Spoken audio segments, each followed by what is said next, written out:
Amen. Praise the Lord. Sige po, palakpakan nila po ang Panginoon. Sa umagang ito ay marahil sa iba ay nakarinig na nito, ang iba naman ay hindi pa, at ang salita ng Diyos ay laging bago bawat araw. Yung iba ay nag-uumpisa pa lang sa kanilang paglalakbay, yung iba ay nasa kalagitnaan, yung iba naman ay nalalapit na talaga sa kalooban talaga ng Diyos. Pero kahit ano pa man ang sitwasyon, lahat tayo ngayon ay bubusugin ng Panginoong Jesus. Amen po ba? Sabi ng Diyos, hindi lang sa tinapay na literal na bubuhay ang tao, kundi sa bawat salita na nagmumutawi mismo sa bibig ng Diyos. So welcome po. Sabihin mo sa katabi mo, mahal ka ni Jesus. Sa umaga ito, pag-uusapan natin ito yung sa English ay, ano ba sinabi niya? Mahal kita? Ay, mahal kita sa Panginoon. Sige. So sa umagang ito, ang ating pong pag-uusapan na hinanda ng Panginoon, sapagkat alam ko bawat isa ay gutom sa spiritual, may hinahanap yan. At marami nagsasabi na gusto kong lumalim. At tama-tama sapagkat talagang ang Diyos gusto kanyang maging matibay at malalim sa pagkakarelasyon sa Kanya. So ito ay pinamagatan natin na sa English ay growing deep o growing deep or lumalalim, malalim na paglago, the power of the sower seeds. So sabi na, ano kaya yun? Huwag niyo po malalayan, title lang yun. Ibig sabihin nito is yung paglalim mo at yung kapangyarihan ng mga butil na itinatanim ng nagtatanim. So sa umagang ito masyadong masabi niyo siguro na, ay alam ko na yan. Yan yung the parable of the sower. Yan yung growing deep, the power of the sower seed. Pinaganda lang namin. Sa atin, pasisimplihin natin na para pag umuwi kayo, busog na busog kayo. Ibig sabihin, narito tayo para magpalakas sa Panginoon, magpatibay sa Panginoon, upang magamit tayo ng Panginoon. Amen. Hindi para i-present ko kayo. Ang ganda-ganda ng titulo ko, uuwi kayo, wala nang kayo naintindihan. Sayang oras ko, sayang oras nyo. Kaya buksan po ninyo kung may mga Bible po kayong dala sa Matthew chapter 13, verses 1 to 23. Yan. Matthew chapter 13, verses 1 to 23. Ito yung talinghaga na narinig nyo na siguro, marahil, ay narinig nyo na itong Matthew chapter 13, yung talinghaga sa yung nagtatanim. O, naghahasik. Ano ang iyong hinahasik? Okay, basahin ko muli sa Tagalog, Matthew 13, verses 1.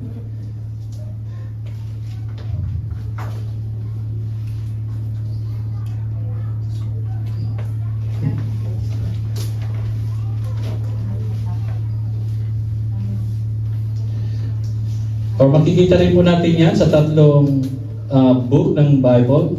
Matthew chapter 13, 1 to 23, Mark 4, verse 1 to 20, Luke 8, verse 4 to 15. Kung titingnan ninyo na itong kwentong ito ay lumabas sa tatlong libro. At napakaganda sapagkat dito binanggit ng Diyos yung sa talinghaga tungkol sa mga hasik. Actually, nasa Matthew chapter 13, verse 18. Yan. Verses 18 to, verses 18 to 23. Yan. So, pakinggan ninyo ang kahulugan ng talinghaga tungkol sa mga hasik. Matthew 13, verse 18. Ayun, nawala yung eroplano sa likod. So, sabi dito ng Panginoong Jesus sa Matthew chapter 13 verse 18, pakinggan nga ninyo ang kahulugan ng talinghaga tungkol sa manghahasik. Ang mga nakikinig ng salita tungkol sa paghahari ng Diyos, ngunit hindi nakakaunawa nito, ay katulad ng mga binhing nahasik sa tabi ng daan. Dumarating ang masama at inaagaw ang nahasik sa kanilang puso. Inilalarawan ng binhing nahasik sa kabatuhan, ang nakikinig ng salita at masayang tumatanggap nito kaagad. Ngunit hindi ito tumitimo sa puso nila, kaya't hindi sila nananatili. Pagdating ng mga kapighatian o pag-uusig, dahil sa salita, agad silang nanlalamig. Inilalarawan naman ng nahasik sa dawagan o damuhan, ang nakikinig ng salita, ngunit naging abala sa mga bagay ukol sa mundong ito. At naging maibigin sa mga kayamanan, anupat ang salita ay nawalan na ng puwang sa kanilang puso. Kaya hindi makapamunga. At inilalarawan ng nahasik sa matabang lupa ang mga nakikinig ng salita at nakauunawa nito. Sila'y namumunga, may tig 100, may tig 60 at may tig 30. Yan po ang mula mismo sa bibig ng ating Panginoong Jesus. So dito ay parang napakasimpleng intindihin. Pero sa totoo lang, ang hirap nitong isabuhay kung wala ka sa Panginoon. So tingnan natin dito na ito ay mga spiritual na katotohanan. Narinig natin to sa iba't ibang grupo, sa iba't ibang reliyon, kung saan narinig ang kwentong ito. Ngayon, isasabuhay na natin to. Okay, tingnan natin. Kasi sa umagang ito, ang haharapin mo sarili mo, hindi yung katabi mo. Ikaw at si Jesus. So, tingnan natin dito na ito yung talinghaga sa nanghasik or sower, or ano pa, naghahasik pa ba tayo ngayon ng ganitong pananim o nagtatraktura ng mga magsasaka? Hindi ko alam kung ano ng klase, hindi naman ako agriculturist. Pagsabog, o sa Pangasinan, kasi paghasik parang depende, naghasik ka ba ng lagim? Parang pag yung sinabi ng hasik ay naidudugtog to sa hindi magandang salita. So ito ay nagsasabog sila ng binhi. Okay, so yun yung style nila noon. Ngayon hindi, traktora na ata ang nagtatanim, sosyal. So, sa panahon nila ng Panginoong Jesus, hindi. Pag sila nagtatanim, naghahasik silang gano'n. Walang linya-linya. Basta hasik lang. Okay. So, ito yung, to make it simple, ito yung condition ng puso ng bawat tao. Kaya sa umagang ito, titingnan natin kung anong klaseng lupa ka. Anong klaseng puso meron ka. Sa bawat pagpunta natin sa gawain ng Diyos, kasama ko, tayong lahat, yan ay binubungkal ng Diyos. Ba't nagsalita ko?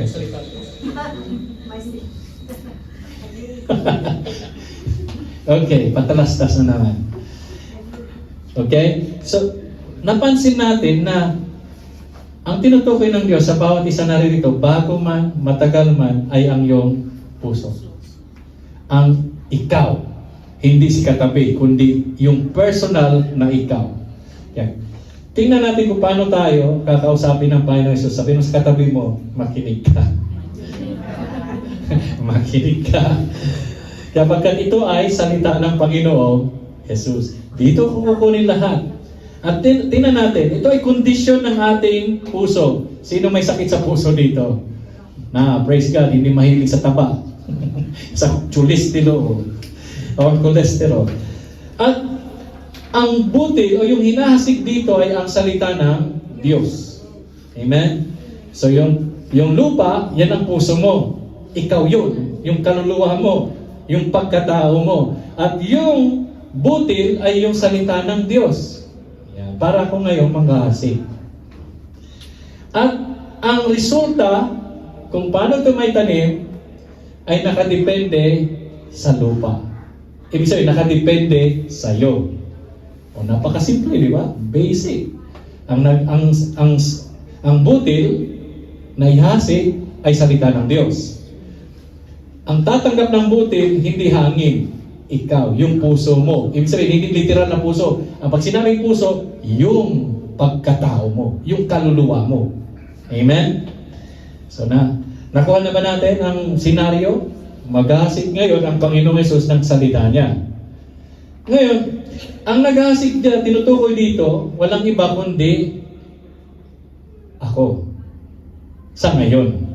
Ang hinahasik ko, salita ng Diyos. Hindi ko opinion. Hindi rin tradisyon ng church. Ito po ay salita ng Panginoon na binasa ko lang ngayon. Na pinapalam ng Diyos, ng Panginoon Jesus, kasi ang unang naghasik ng salita ng Panginoon Jesus, kundi siya mismo, ang Panginoong Jesus. Ngayon, ako yung naririnig nyo. Pag lumabas kayo, naghasik kayo ng salita ng Diyos, ginagawa nyo rin yung trabaho ng Panginoong Jesus. Kaya kung sino yung naghasik, si Jesus, ako, tayo. Amen. Amen? Alright. Pero pag ang hinasik may lagim, kunwari, magaling ka talagang magkwento, ang kwento mo yung buhay ng katabi mo, ay hindi po yun yung usapan. Ang paghasik ng totoo ay yung salita ng Diyos. Amen po ba? Alright, so, tinatawag tayo ng Diyos na maging tapat sa paghasik. Paano kung ang salita ng Diyos na nahasik sa iyo ay hindi mo naman naiintindihan? Problema na yon. Kasi wala ka rin maihahasik. Sabi nga, it's better to give than to receive. The more we give, the more we receive. Parang pag-agos ng isang tubig, ang ilog na dumadaloy, marami pong nabubuhay sa tabing ilog. Pero kapag naging lawa yan at tumatagal na hindi na yan dumadaloy, magiging pagmumula ng sakit yan.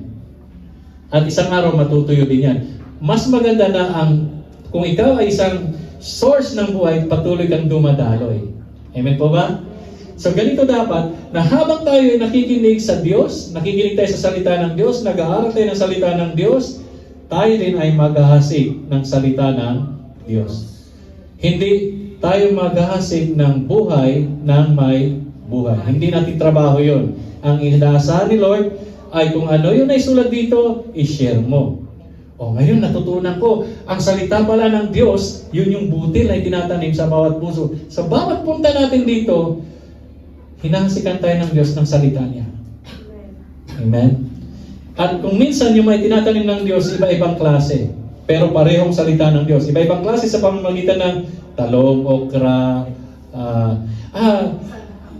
durian, yung mga mapapakla. Ang palaya, yung mga ayaw natin. Kung minsan yun ang naitatanim, para tayo ay, di ba yung mas mapapait yun yung mga mas masustansya? Di ba? Literal. Yung mga ayaw ng kabataan ngayon, gusto na karne. Ang tanong, naihahasik bang karne? Hindi. Butil. Illustration lang yan. Sa salita ng Diyos, meron yung gustong-gusto mong tanggapin. Meron naman yung, sandali lang Lord. Meron naman yung, Lord talaga bang kailangan mong ihasik yan dyan sa akin? Ibig sabihin, may mga salita ang Diyos na napakahirap tanggapin. Pero wala kang magagawa kundi tatanggapin. Kasi ang lupa, kapag umulan, pwede bang tumanggi ang lupa? Hindi. Mababasa talaga yan. O kung ikaw ay nag-aasik sa lupa, sabi man ng lupa, oy, tumabi ka. Hindi siya magsasalita. Kasi ikaw yung may karapatang maghasik. Amen.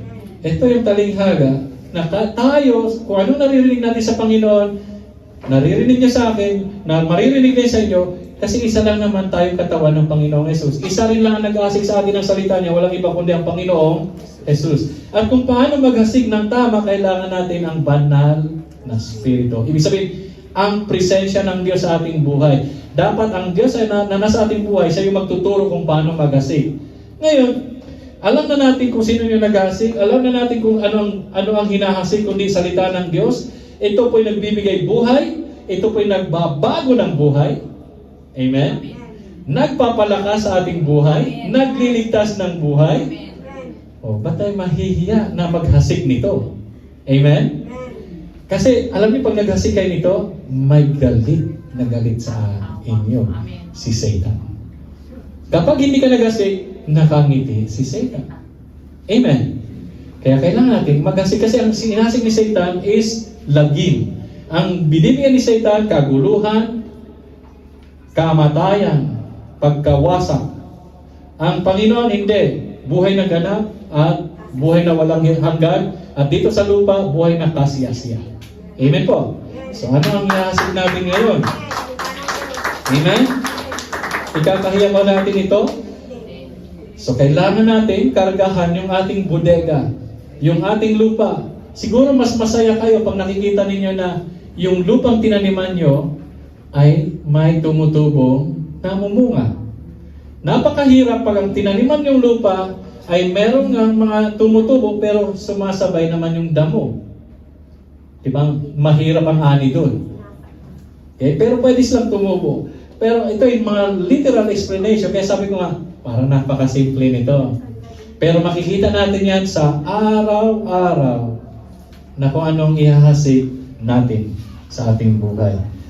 So ito yung klase ng mga lupa. Sabi ko kanina, ang lupa na kung saan babagsak, yung mga hinasik nung naghahasik ng mga butil ay pupunta sa ibang klase lupa. Unang-unang klaseng lupa o kondisyon ng isang tao na pwede niyong mahasikan ay yung matigas na daan. Amen. Sa verses 19, ito yung nahasik sa kalsada. Matigas na lupa. Di ba pinipison pa yan, tinatagtag pa yan. Gawa ng DSWD yan. O natawa kayo bigla. Kalsada eh, di ba? Tingnan niyo yung bato-bato dyan. Hindi, gawa namin yan. Yung kalsada. Kumbaga, paano ka magtatanim sa dinadaanan yung daanan? Walang. Pero ang mga tumutubo dyan, damo. Kahit ang damo talaga, kahit saan tutubo siya. Kaya ingatan yung puso nyo, baka tumutubo dyan, damo. Kung saan mas matigas, nandun yung mga damo. Okay, so ngayon, ito daw na mga butil na nahasik sa puso. Kasi dito ngayon, maraming klaseng puso. Iba-ibang kondisyon ng puso. Sa ating puso ngayon, sa kondisyon ng pusong ito yung nakarinig sila ng salita ng Diyos, ngunit hindi nakaintindi. Amen. Kaya kung ikaw, dalo ng dalo, ngunit wala ka pa rin naintindihan, alam mo na kung nasaan pa ang iyong kondisyon ng iyong puso. Amen po ba? Hindi ko naman sinasabi forever kang matigas ang puso. Hallelujah! Malinaw ba yun? Hindi forever yun. Ibig sabihin, may pag-asa ka pa kasi tumitibok pa. Kasi pag nahulog yung salita ng Diyos, kaya hindi mo maintindihan kasi nanakawin agad ng kalaban. Ibig sabihin na nanakawin, i-distract ka sa mga bagay-bagay sa mundo, wala ka nang maalala na salita ng Diyos. Mahirap yun. Bakit kailangan salita ng Diyos? Kasi sabi nga, hindi lang sa tinapay na bubuhay ang tao, kundi sa bawat salita ng Diyos na nagmumutawi sa kanyang bibig. Tapikin mo yung katabi mo kung may katabi ka. Meron ba? Naramdaman niyo ba yung tapik? Physical yun, di ba? Sige nga, pangalawa, sabi mo nga, kung lalaki, ang gwapo-gwapo mo. Pag babae naman, ang ganda-ganda mo. Nung tinapik niyo siya, naramdaman niya. Di po ba? So, balit nung binolan niyo siya, kinilig siya. Tama. Ngayon, ang pinupunto ko po dito mga brothers and sisters, ay may physical na pagkatao, pero may spiritual na pagkatao. Yun yung kinilig. Kailangan niyo po ang salita ng Diyos. Kaya yung kondisyon ng puso niyo, kung paano yung tinatanggap ang mga ibinibigay na mga butil ng salita ng Diyos, ito man ay malambot, ito man ay semi-lambot, ito man ay matitigas na salita ng Diyos, kailangan natin itanim sa ating puso yan. Amen. Huwag niyo lang pong piliin ng Biblia na ito lang yung gusto ko, ito lang yung gusto ko, ito lang yung gusto ko. Hindi po pwede yon. Kasi ang utos ng Diyos sa ating lahat, kaya lang mag-uumpisa sa akin, sabi rito, sa Matthew 28, ituro mo ang lahat na ipinag-uutos ko. Alam niyo ba kung nasaan yon? Yan po ang tinatawag natin na Great Commission. At kaya dito marami na po ang aayaw sa Panginoon. Sa Matthew 28, binanggit po rito ng Panginoong Jesus, verses 19. Matthew 28, verse 19. Sabi niya rito ng Panginoong Jesus, kaya humayo kayo at gawin ninyong alagad ko ang lahat ng bansa. Bautismuhan ninyo sila sa ngalan ng Ama at ng Anak at ng Espiritu Santo. Verse 20, turuang sumunod sa lahat ng ipinag-utos ko sa inyo. Amen. Ganun pala yun. Hindi ko pwede ituro yung gusto nyo lang. Kahit ayaw nyo, kailangan natin pakinggan. At nasa ating puso, sa ating kaluluwa, kung gusto pa nating tanggapin yun o hindi. So, ang kondisyon na isang puso na una ay yung pusong kalsada. Sabi nga, pusong bato. Matigas. So, itong klaseng pusong ito, kapag hindi ito nagbago, hindi po ito maliligtas. Kasi walang bunga. Amen po ba? Walang makikita ang Diyos na pagbabago. Kasi akala nila, yung pag nangangaral kami, pinipersonal kayo. Hindi po. Salita ng Diyos yan, talagang masasakit yung iba. Yung iba naman, kikiligin kayo. Lalo na pag ang pag-usapan dito ay pagpapala. Ang saya, di ba? Paglago, kalusugan, kayamanan. Yan ang masarap pakinggan. Tama? Pero pag sinabi, pagsisisi, kasalanan, pagiging banal, matuwid, naku, ayaw na, marami yan. Gusto magmotor, ayaw namang magkaroon ng lisensya. Pwede ba yon? Sa Pilipinas, kasi nga, yung masama, ginawang normal, kaya nagiging abnormal. Naintindihan niyo po ba, na ang punto rito is, kung tayo ay matuwid, gagawin natin lahat sa matutuwid na pamamaraan. Sa salita ng Diyos, tuturuan tayo magkaroon ng buhay na ganap at kasiyasiya. Halimbawa, masaya ba kayo sa napapanood nyo sa TV na bilyon-bilyon ang nawalang pera? Sige nga. Hindi, gising-gisingin ko kayo muna. Sabi nyo kasi, baka nabuboard na kayo eh. Sige, gisingin ko kayo. Ngayon, sino nanonood ng TV? Nanonood ng mga balita ngayon tungkol sa nangyari sa paligid. Like DSWD. DSWD. DPWH. Porfis. DPWH. DSWD. Patay na dyan. Diba? Masaya ba kayo na bilyon-bilyon ang nawala? Masaya si Nanay Aida, tumango eh. Ay, hindi. So, kumbaga, sino may kasalanan na mga ito? Namumuno. Sino mga napumoto nun? Yan na, turuan na. Naintindihan nyo na kung saan ako papunta. Sinong tumanggap at bumoto ng mga yun? Yun ang problema. Sa Panginoon, hindi pwede yun. Amen? Sa Panginoon, ang buhay na ganap at kasiyasiya, depende yan sa pag-apply mo ng salita ng Diyos. Ang Pilipinas po ay napaka-relihiyosong bansa. Siya naman ang pinakabaluktot na bansa. Amen. Sinasabi ng Christian nation ng Pilipinas, and praise the Lord. Pero ilan sa mga Kristiyano sa Pilipinas ang sumusunod talaga sa Panginoong Jesus. Nagdidiwang ng Christmas, ngunit masaya kaya ang Panginoong Jesus kapag sila'y nagdidiwang ng Pasko na sinasabi nilang kaarawan ni Kristo. Naintindihan niyo po ba? Masaya si Jesus kung ikaw talaga ay talagang Kanya, na sumusunod ka sa Kanya.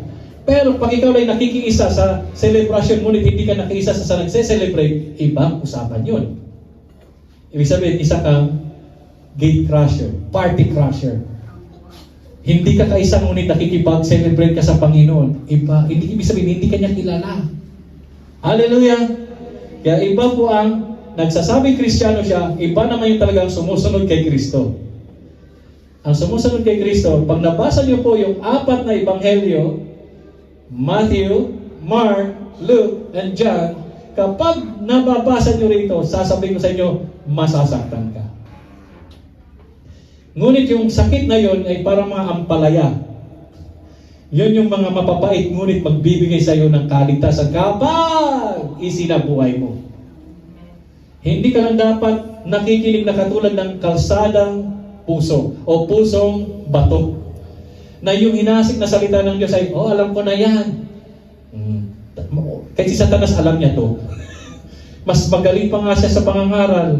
Ngunit isa lang ang hindi nagagawa ni Satanas, sumunod sa kalooban ng Diyos. Amen? Sabi sa katabi mo, pusong bato ka pa ba?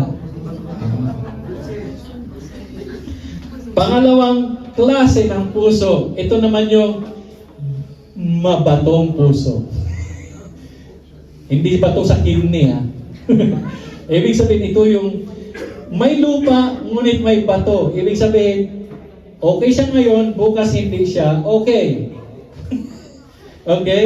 Ibig sabihin, nakarinig siya ng salita ng Diyos, masaya siya, hallelujah, praise the Lord for the gift na ako. Kaya lang pagdating ng pagsubok, asa na ba yung Diyos na yan? Kung kailan ako sumunod sa Kanya, bakit naging ganito ang buhay ko? Yun yung mga pusong mabato. May halo-halo. Ibig sabihin, sala sa init, sala sa lamig. Yung isa kanina, super tigas, di ba? Madaling nakawin. Ito, ay hindi, nagkaugat din. Dumalo din sa church. Kaya lang, nung siya na ay kinupot siya ng kanyang mga dating katropa, umayaw na sa Panginoon. May kaibigan akong naging ganyan. Nung sinabihan na siya ng nung sumasama na siya sa ginagawa namin na paglilingkod sa Diyos, kaya lang may bumulong sa kanya, hindi ka na makakapag-inom niyan. Nung sinabihan siya doon, umayaw na siya. Yun yung mabatong puso. Hindi batong puso, mabatong puso. May konting lupa, mababait din yan. Hindi, okay ako. Wala na po sinisirang tao. Kaya lang pag dumating ang pagsubok, wala na ang application ng salita ng Diyos. Ang i-apply niya yung kanyang karunungan, kung kanyang pera, yung kanyang kakayanan, yun ang kanyang i-apply. Akala niya nasa Diyos pa siya rin. Subalit, wala na siya sa Diyos. Sarili niya ng pamamaraan ng kanyang ginagawa. Amen po. Ganon din po. Sa pangangaral namin ng salita ng Diyos, tingnan nyo kung kami ba ay hindi na kayo natututo talaga ng salita ng Diyos. Baka mamaya puro na lang programa, puro na lang pakulo, puro na lang pauso. Hindi po ganon. Dito, pure gospel. Amen? Hindi po tayo dito magbubulahan, hindi po tayo dito maglulukuhan. Sayang oras. Kailangan natin, pag dumating si Jesus, kasama tayo sinundo. Amen? So nawa, ito yung mga bagay na kapag dumating ang salita ng Diyos, ay talagang tutuksohin ka na huwag nang magpatuloy. Ito po yung paglalakbay patungo sa kaharian ng Diyos. Ibig sabihin ka, makakasama na natin ang Panginoon Jesus kung magpapatuloy tayo. Hindi tayo gagaya sa isang mabatong lupa na may konting ugat ngayon, bukas wala. Mamamatay din. Lugi yung magsasaka pag ganito ang kanyang taniman. Kasi, tuwa siya nung, dami nila. Yung pala, sa dami nila, wala nung tatagal. Walang mamumunga doon. Sayang yung pananim. Amen? Sa tingin nyo ba, nasa bilang ng church? Hindi po. Ang tinitingnan ni Lord dito ay yung pusong hindi mabato. Ang hinahanap niya ay yung puso mamaya na nasa pang-apat. Makikita natin yon. Okay na, di ba? So itong pangalawang puso, kondisyon ng isang tao na ang kanyang masaya siya narinig ang salita ng Diyos, kaya lang nung dumating ang pagsubok, tumalikod din siya sa Diyos. Ibig sabihin, walang ugat. May ugat, mababaw. Amen? Ligtas ba yun? Hindi. Pangatlo, eto na. Ito na yung pangatlong kondisyon ng puso. Huwag niyo tingnan sarili ng katabi niyo, kundi sarili niyo ang titingnan niyo rito. Asan ang puso ko rito? Amen po ba? Asan na ang kalagayan ng puso ko rito? Baka nandito puso. Pangatlo, huwag kayong maglala, hindi kayo hinahatulan ng Diyos, kundi binigising tayo lahat ng Panginoong Jesus. Hindi kayo hinahatulan ngayon. Ngayon ay panahon ng paghahanda. Pangatlong puso, isang pusong matinig. Matinig. Tingnan natin ba siya matinig? Nung siya nakarinig ng salita ng Diyos, okay. Okay sana lahat. Kaya na nung dumating ang mga pag-aalala, dumating ang sobrang yaman. So, dumating ang sobrang pagsasaya. Nakita niyo ba? Yaman, pagsasaya, yumaman, biglang lumaki ang kanyang pag-aalala. Pag-aalala na mawala yung kanyang yaman. Totoo yun. The more na yumaman, nag-alala lalo. Kasi kailangan niya ng security guard. Kasi yung yaman niya, baka nakawin. Di na siya makatulog. Wala na siya sa church. Kasi nandun na siya sa Boracay. Nasa Palawan. Nasa kung saan-saan. Kasi yung hindi niya naranasan noon, pwede niya na danasin ngayon. So, ang dami niya ng problema. Nag-umpisa sila, puro panalangin. Kaya lang, nung yumaman, nawala sa Panginoon. Ano bang isa sa utos ng Diyos na ang hirap kung minsan gawin? Do not worry. Amen? Tinong katabi mo, nag-worry ka ba? Ayan. Kaya sabi ng Diyos, do not worry. Mag-worry ka kung wala ka sa Panginoong Jesus. Ang do not worry na sinabi ng Panginoong Jesus, hindi yan suggestion. Yan ay isang utos. Isang utos na pag wala ka na talaga, anong gagawin mo? Tumawag sa Ama. Kasi may connection ka. O diba? Sino mga magulang dito? Taas ang kamay. Okay. O diba pag may kailangan yung mga anak nyo, sino tatawagin nila yung kapitbahay? Natural yung magulang niya. O diba? Tayong lahat ay may Ama sa langit. Naniniwala kayo doon? O kung may kailangan tayo, saan tayo tatawag? Ayan o. Connect to God. Ayan, nakikita niyo nakakonect dyan. Ay, nakadikit dyan. Connect to God. Hindi nyo kailangan ng password. Si Jesus ang inyong password. Amen? Hallelujah. Lumalago na ba? Kumusta na mga puso ng katabi nyo dyan? Ikaw po ba ay matigas na puso? Mabatong puso? O isang pusong matinig? Puno ng tinig? Ito yung tinatawag natin na hating puso. Ayan. Maniwala kay Sente, maraming born again na nandito. Ito yung pinakamahirap na parte ng paglalakbay ng nagsasabing siya ay born again na. Ma-pastor man yan, ma-bishop man yan, ma-doktor man yan, walang sinasanto ay itong aral na to. Alam ng Diyos ang mga puso ng bawat isa. Amen? Kaya nililinaw ko na sa inyo, lalo-lalo na may mga bago tayo mga kapatiran, na tayo, ang pag-uusapan lang natin lagi dito, si Kristo. Hindi tayo magpapalaki ng church. Ang magpapalaki niyan, yung boss. Amen? Ako isang manager lang. Hindi ako yung boss. Ang boss natin, si Jesus. Dating araw, manager ako, maraming magiging manager dito. Siya ang magpapalaki. Siya ang boss. Ang boss natin dito, si Kristo. Amen po ba? At ang pag-usapan lagi natin, yung gusto ng boss. O itong pinaparating ni boss, kumusta ng iyong puso? Ayan. Nag-aalala ka pa ba? Natatakot ka pa ba? Meron na bang papatay sa iyo malamin kung ginawang kalokohan? Amen? Problema mo ba ang sasaing mo mamaya o bukas? Ang Diyos, yung mga ibon, sabi niya, hindi nga naman problema pero kumakain sila. Pati yung manok. Diba? Yung manok, kinakain natin pero pinapakain din natin. It's a cycle of life. So sa iyo, ano pinoproblema mo ngayong araw na to? Walang trabaho. Tanungin, bakit wala kang trabaho? Sino makakasagot nun? Pero kung humingi ka sa Diyos, bibigyan ka ng Diyos. Kaya lang kung minsan pa nagkatrabaho, ayaw mo yung trabaho, hiningi mo. Ayun, sumasagot si Nanay Ayay kasi tamay. Praise God. Ibig sabihin ito, hanggat sa yung puso mo ay makadiyos ka na, may kakontentuhan. Hanggat hindi mo nararating yan, ito ka pa rin sa matinig na puso. Magulo ang buhay, masakit ang ulo.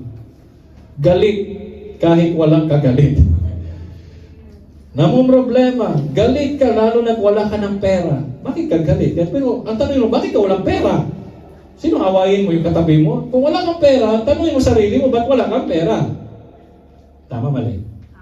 Sino maggumastos nun siya? Yung katabi, wala kang trabaho. Bakit wala kang trabaho? So, ang Diyos, alam niya lahat ng kondisyon ng puso ng bawat isa. Kung minsan, bibigyan ka ng sobrang sagana, sobrang kawalan, pero dapat sa lahat ng yun, makontento ka sa presensya ng Panginoon. Amen po ba? So ito na po. Sana kayo ngayon sa tatlong nabanggit na klaseng puso. Hindi para hatulan kayo, para maayos ng Diyos yung ating mga buhay. Hindi na pa rito pa ang Panginoon ngayon. Hindi pa siya bumabalik. Huwag niyo siyang antayin bumalik na hindi ka nagbago. Kasi huli na ang panahon nun. Amen po ba? Ngayon, ang panahon ng pagdidesisyon upang ikaw ay magbabago sa Panginoon. Kasi sabi lang, ang church, sinatulan kami. Siguro, chinismis ako noon. Chinismis ako niya kay pastor, kaya alam niya ang aking kalagayan. Hindi po. Kung may naririnig kayo dito, alam mo na, ang Diyos mismo ang kaharap natin dito. Ang nasa presensya tayo ng Diyos, hindi nyo man yan alam. Alam nyo man yan hindi, nandito ang Panginoong Jesus. Amen. Kasi kung saan may dalawa o tatlo na nagkakatipon sa pangalan niya, nandun siya. Amen? Umali-aligid din si Satanas, ginugulo ka, tingin ka dito, tingin ka dito. Ginugulo niya para yung puso mo, yung mga butil ay hindi may tanim. Ibig sabihin yung salita ng Diyos ay, parang noon, nung ako po ay nasa ibang reliyon, simba, uwi. O, di ba? Tapos, kunwari, ang gagawin mo pa, very religious ka kasi nandun yung crush mo, katabi mo lang pala. Peace be with you. Ay, peace be with you. Paboritong parte. So, kumbaga, yung kondisyon ng puso, proseso itong magbabago kung magpapabago tayo sa Diyos. Amen? O parang yung mga kwentong narinig ko, kailan lang? Nagpabautismo para lang makapag-swimming. Ha? Ganon? Hindi ka ligtas. Hallelujah. Delikado ka kasi ang puso mo, mali. Hallelujah. So brothers and sisters, tatlong klaseng puso, ang salita ng Diyos ang hinahasik. Tatanggapin mo ba katulad ng pang-apat na stage ng puso? So kung nasa pusong bato ka pa, kailangan mong magpabago sa Diyos. Kung nasa mabatong puso ka pa, puso mo ay puno pa ng bato, magpabago. Magsisi ka na ngayon at magpatulong ang bago sa tulong ng Panginoong Jesus. At kung yan naman ay matinik na puso, natatakot ka pa rin sa kinabukasan, sino dito nagwo-worry sa bukas? Sigurado, marami. Paano na? Paano na? Ang daming tanong, ano? Paano na? Makakapagtapos na yung mga anak ko? Paano na? Hindi niya alam, hindi nga siya mabubuhay bukas. Ang daming tanong, ngunit alam niya na wala rin siyang magagawa. Amen? O, tatanungin mo yung katabi mo, kumusta na puso mo? Amen? Hallelujah. Ito, ginigising lang tayo ng Panginoon kasi maraming nakasama ko na ng 20 years sa church, 15 years sa church, ilang taon na, kumusta na ang puso mo? Amen. Naiinggit ka pa rin ba? Ikaw pa rin ba ay insecure? Ikaw pa rin ba ay umaayaw sa pagbabago na naririnig mo sa salita ng Diyos? Ibig sabihin, nandun ka pa sa 1, 2, or 3. Amen. Kasi ang hinahanap ng Diyos na puso ay iyong pang-apat. Yan. Ang mabuting lupa. Amen. Amen. Gusto natin ito, mabuting lupa. Pero bago ka naging mabuting lupa, dumaan ka sa tatlong klaseng lupa. Nung una, pusong bato ka. Noon, ikaw ay pusong mabato. Ngayon, marami pa nasa puso matinig. Ngayon, ang mabuting puso. Yan ang hinahanap talaga ng Diyos. Yan yung makakapasa sa rapture. Amen. Kapag ang puso mo hindi nagbago, nandun ka pa rin sa pusong matinig. Sabi ng Panginoon, sila'y nasakal at namatay. Sabi ng kanila mo, gusto mo saan ka doon? Gusto mo mamatay, ha? Okay? Sa pang-apat na klaseng puso, ito yung nakakarinig ng salita ng Diyos, nakakaintindi ng salita ng Diyos, at siya ay lumalagot, namumunga. At ang bunga nila ay 30, 60, 100. Sino hindi marunong mag-Espanyol? 1, 2, 3. 30, 60, o 100 times. Ano ang minimum ng Diyos dito na klase ng bunga? 30.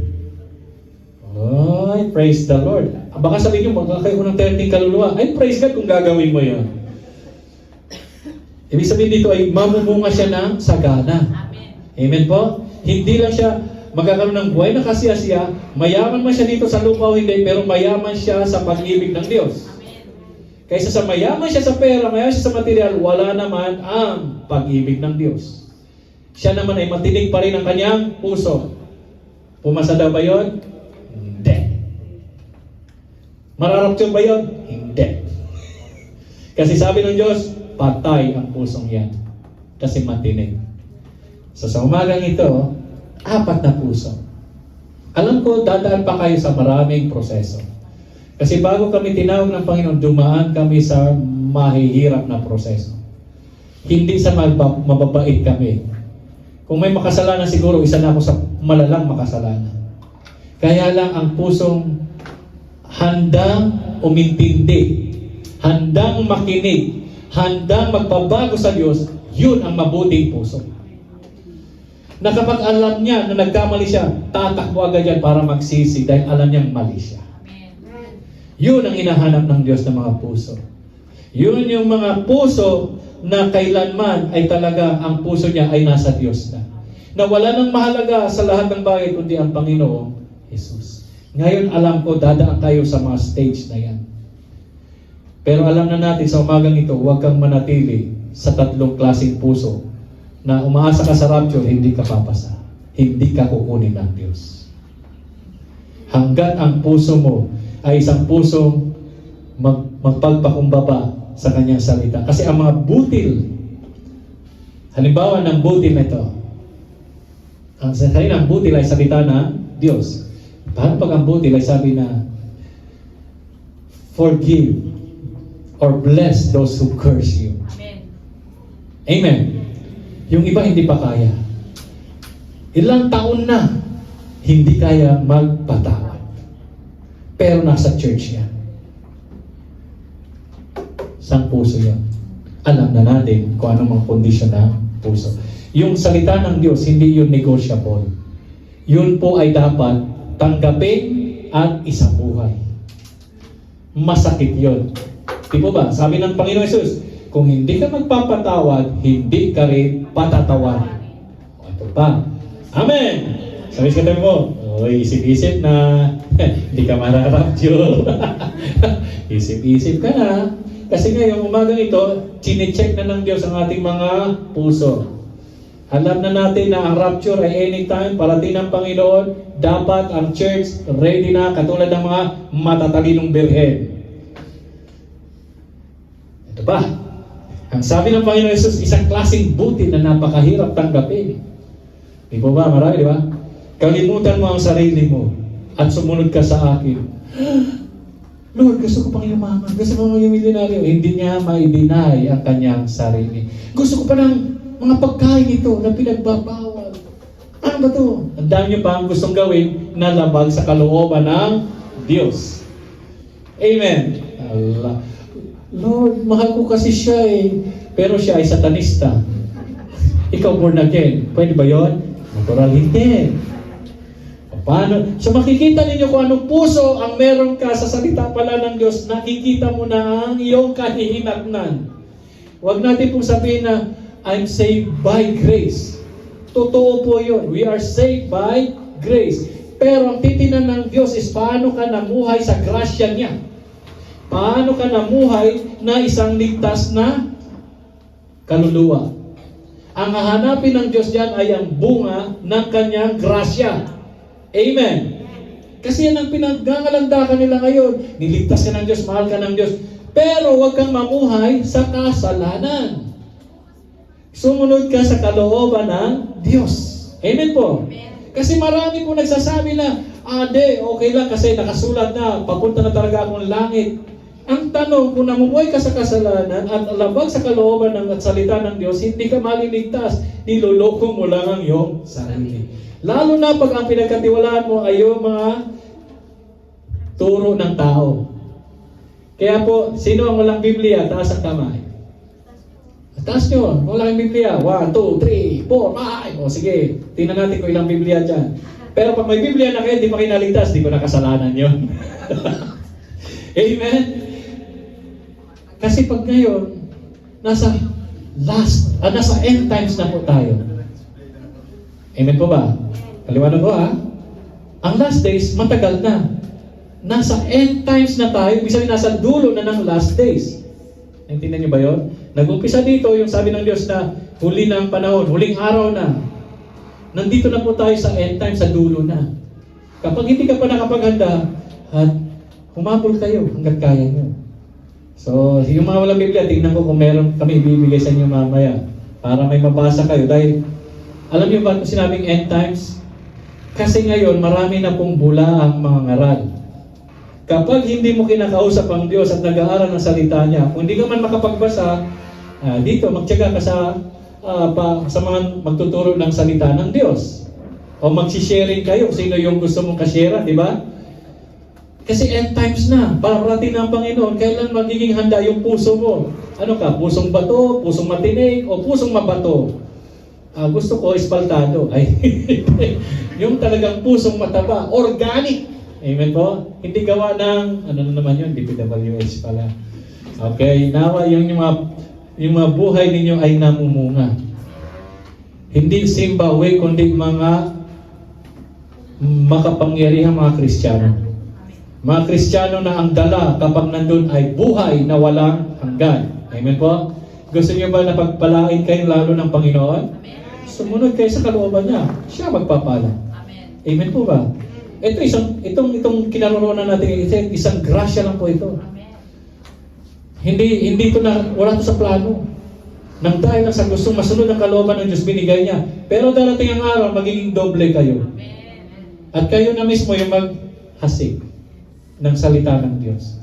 Hindi sa magpapalaki, magpaparami. Mas gusto nating maraming makarinig at magiging mga malulusog, mga magsisigla, at buhay na mga mananampalataya kay Kristo. Amen po ba? Hindi mga relihiyoso, kundi kayang magpalayas ng demonyo, kayang magpagaling ng may sakit, at kayang magpaliwanag ng salita ng Diyos. Amen. Yun ang ating pong gagawin sa tulungan grasya ng Banal na Espiritu. Kasi tingnan nyo ang kalagayan nyo. Nagawa nyo na ba yung kalooban ng Diyos sa gawin yung mga yon? Matagal na siguro nakaupo lang kayo. Sayang! It's now the time. It's already the end times. Ito na yung panahon na mga Kristiyano ay kaya niyang gamitin yung mga pinagkatiwala ng Diyos sa kanyang kapangyarihan. Naniniwala ba tayo na tayo talaga ay tinawag ng Diyos? Ngayon, paniwalaan mo na gagamitin ka ng Diyos na nasa iyo, ang Diyos, ang Holy Spirit, ang Banal na Espiritu ang gagamit at kikilos sa iyo. Pero kailangan mo muna maging mabuting puso. Magdesisyon ka. Masakit man yung marinig ng salita ng Diyos. Ngunit tanggapin mo ito, yung magpapalaya at magpapagaling sa iyo. Amen po ba? Kasi kung ang pagkain lang magiging hadlang para sa kaligtasan, napakababaw mo naman. Kung ang kayamanan lang ang magiging hadlang para maligtas ka, napaka-cheap mo naman. Amen? Naintindihan niyo ba yung gusto sinabi ko kanina? Kung pagkain lang, yung mga layaw lang ng laman, na ikaw lang naman nakikinabang, yun lang ang magiging hadlang para maligtas ka ng Panginoon, napaka-cheap mong tao. Amen po? O, gusto mong magbisyo. Bakit? Buong pamilya mo ba nag-i-enjoy? Hindi. Makasarili mo naman para maligtas ka. Naintindihan niyo ba yun? Na yung pusong yan, kung yan lang ay tatanggap sa Panginoon at magpapatulong sa Panginoon sa kanyang kaligtasan, ililigtas siya ng Diyos. Parang pasyente lang yan. O ito, take yung gamot. Hindi naman yan tinitake. Sa tingin niyo ba gagaling siya? Ganun po ang kalagayan namin. Ibinibigay lang namin ang alam nyo naman na pwede yung basahin. Kaya na pag binabasa nyo kung minsan, hindi nyo maintindihan. Kaya ang trabaho namin, ang role namin bilang mga lingkod or servants, ay ipaalam ito para pare-pareho tayo maging servants ng Panginoon. Amen po? Para maggamit tayong lahat ng Panginoon at kayo ay magdala ng pag-asa, buhay na ganap, na kasiyasiya at buhay na walang hanggan na grasya ng Panginoon. Sayang naman yung mga bibig ninyo, may lipstick pa yung iba. Sayang naman kung hindi natin gamitin yung mga tinig natin, yung iba tunog trompeta, yung iba tunog itik, na para maghasik ng salita ng Diyos. Sayang naman yung mga tenga na nakakarinig ngayon na hindi niya isa sa buhay ang mga butil na nagliligtas sa Kanya. Naglilinis, nagbabagong buhay, at magliligtas sa iyo, magpawalang hanggan. Ito yung meron ngayon. Kaya sa mga puso ngayon na naririto, ano kaya ang kalagayan mo ngayon? Matigas pa ba? Mababaw? Magulo? O mabunga? Amen. Number 4. Yan. At least may nag-declare number 4. Yes, Lord. Pera o kahon. Number 4. Yan ang gusto nating lahat. Pero pagsikapan nating pagharian ng Panginoong Jesus. Matthew 6:33. Seek ye first the kingdom of God and His righteousness, and all these things shall be added unto you. Amen. Yun ang formula. Pagharian ka muna ng Diyos. Paano kung matigas ang ulo mo, matigas ang puso mo? Hindi ka pwedeng pagharian ng Diyos. Kasi ang hinahanap ng Diyos ay yung mga pusong susunod sa Kanya, makikinig sa Kanya, at gagawain yung kalooban niya. Amen po ba? Andiyan pa ba ang mga anak ng Diyos? Amen? So, dito, kung gusto natin, kung balikan natin yung title kanina, Growing Deeper. Kung gusto mong lumalim, dapat ready ka na tumanggap at tumubo, lumago at mamunga. At yan ay dadaan sa mga butil na kung minsan ang hirap pong tanggapin. Ngunit kailangan tanggapin. Amen. Last, nasasabi ko sa inyo na sinabi ni Lord na talagang dinaanan ko. Na, yung sinabi niya na kung sino man ang umiibig ng higit sa Kanya ay hindi karapat-dapat sa Kanya. Pag yan ang dumating sa inyo, nakakainin nyo, nawa, kayanin nyo. Sino ba number 1 sa puso natin? Ay, sasabi ni Jesus. Sasabi naman ni Satanas na nanonood, Pero sa titig, natutuwa ang Panginoon kung talagang binigkas natin at sasabuhay natin. Si Jesus ang number 1 sa ating puso. So, bawat puso rito ngayon, pareho pa rin ang paghahasik ng Panginoon. Ang Holy Spirit, nandirito. Nasa inyo. Nung tinanggap nyo si Kristo, nasa inyo na. Pakilusin nyo siya. Siya dapat ang mamuno sa inyong pananampalataya. Hindi si pastor. Hindi ang church. Ang Holy Spirit na nasa inyo. Emmanuel, ang Diyos ay sumainyo. God is in. God with us. Amen? Para hindi kayo maloko sa end times. Ano ba ang isang sign sa end times? Marami ang maliligaw. Dahil maraming bula ang mangangaral. Maraming bula ang Kristo. Sino ang guarantee ninyo para hindi kayo maligaw? Ang banal na Espiritu. Amen? Sino na magiging best friend nyo ngayon? Siya dapat. Ang Holy Spirit. Amen? Kasi siya pinadala ng Panginoong Jesus. Siya pinadala ng ating Ama na nasa langit sa pamamagitan ng Panginoong Jesus. Ang Holy Spirit ngayon ang dapat mong kausap. Hindi mo na kailangang bigkasin pa ng bibig mo kasi baka marinig pa ni Satanas. Sa isipan mo pa lang, alam niya na kung anong, hindi mo pa binibigkas, alam niya na kung anong nasa pusong yan. Huwag naman bagong iPhone. Huwag naman bagong bahay, bagong kotse.